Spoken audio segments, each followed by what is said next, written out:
It's part 10 of our interview series on the Little River Band with the three main guys, Graeham Goble, Glenn Shorrock, and Birtles.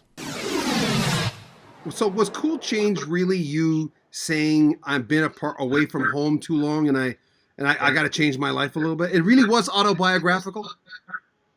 Yeah, most of my songs are.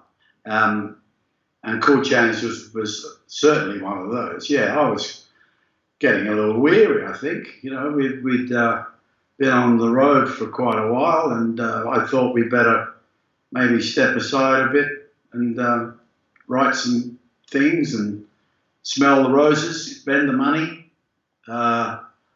So I wrote Cool Change, but really my demise from the band a few years later was the big mistake that was made on my behalf. I was probably less committed and felt the same way at that time. You know, let's go off the road for a while. Let's regenerate. Let's write some more tunes, and because we sort of exhausted our arsenal. You have to remember that LRB was three guys. Three songwriters, singer-songwriters, and the band was put around that material. And it stood us in great stead for a number of years. We had a strong library of songs to bring forward. But gradually, the old adage, you know, song, tour, song, tour, album tour, all that sort of stuff, gradually caught up.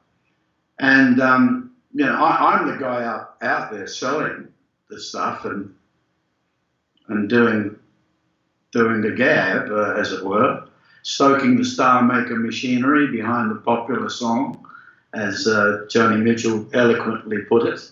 Mm-hmm. So I was less committed to more work, and I was committed to less work and more play for a while. But they said, no, we want you to step aside, and we've got John Farnham. And I went, what? What are the acts in Australia that you thought would have crossed over but didn't? Definitely Cold Chisel would have been great on the world stage. They were a fantastic kind of harder rocking band. And you're talking about bands from my era, right? Yeah, Cold Chisel, Midnight Oil.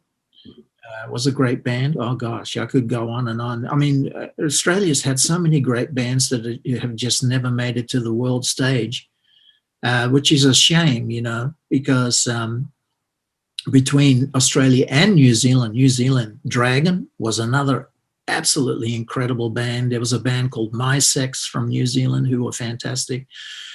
I mean, the list just goes on and on. Who could have, you know, they could have all been touring around the world just like we did, because I think Australia and New Zealand have produced some just amazing acts. And in our Little River Band series with Glenn Shorrock, Birtles, and Graeham Goble, we have a lot of extra material like this. You're talking about a subject that I'm very intrigued with, by the way. I'm not a religious person, but I do believe we're all praying to the same person. And I do believe there's a sauce, there's a connection, there's a... But I'm, Graeham, I'm curious about what you just said. So not everyone has that line. Everyone has a different line or a similar line or whatever. Do you think it's perfected in you because it's like a flavor? You're going, oh yeah, I like that. That's me. I can understand. I can relate to that. That's what I want to do. How do you think, why do you have that and mine is different? Because I believe in reincarnation and many lives, and I think that the life, I'm talking about Rudolf Steiner's studies here, which I've done 40 years of, and he talks a lot about this, but he says that the life that you are living in this life is a result of your previous life, and even maybe the one before that, and so you're prepared a certain way, that you're at a certain level. And so the work that you're doing now, you, John, you're preparing the groundwork for you. The abilities that you get in this life, you take with you and bring in again.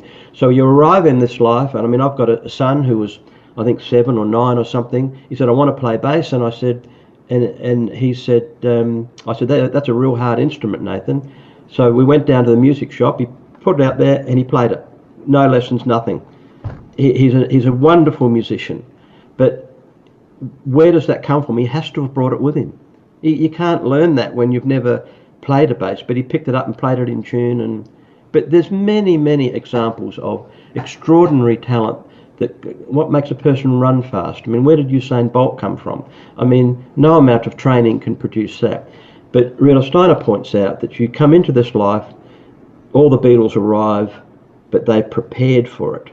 And so then they arrive on Earth, I arrive on Earth, and then we're assisted and guided because there's a mission here to be done.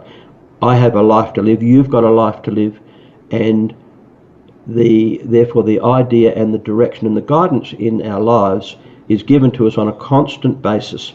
And then the more you say, well, okay, that's the way it is. I've learned that to be the truth for me, because through observation, I've found that when I've just needed something, it's just arrived out of thin air. And if that didn't arrive, I wouldn't be where I am today. And my whole life is sitting on a foundation that just came out of left field that I had nothing to do with. I mean, it's just so self-evident that the most wonderful things in the world, how did the Berlin Wall get pulled down? Yeah. Who would have thought that? Yeah. Who would have thought it? How did apartheid end in South Africa? Another one. People were praying about that. Millions of people were praying about that. Suffering plays a role too. You have got to go through suffering to deserve something. You see, it's not just and then if you admit that none of us actually deserve anything, and we're only given anything through the grace of God, through the grace of just circumstance. But I could have still been sitting in my Adelaide bedroom with all my songs, wonderful songs written, and it wouldn't have gone anywhere. If they could reminiscing could be written, and the world would never have heard it. In fact, I've got many songs that the world has still not heard, because, and this is my musical is going to hopefully expose some of them, but it wasn't. Reminiscing had a mission to do what it's doing, and it's given millions and millions of people so much joy, and it's really just given me an economic base in my life that's been stunning. Without it, I probably wouldn't even be talking to you now. Make sure you comment on our videos, subscribe to our channel, and share our videos. I'm John Beaudin from Rocky Street Music. Take care of yourself.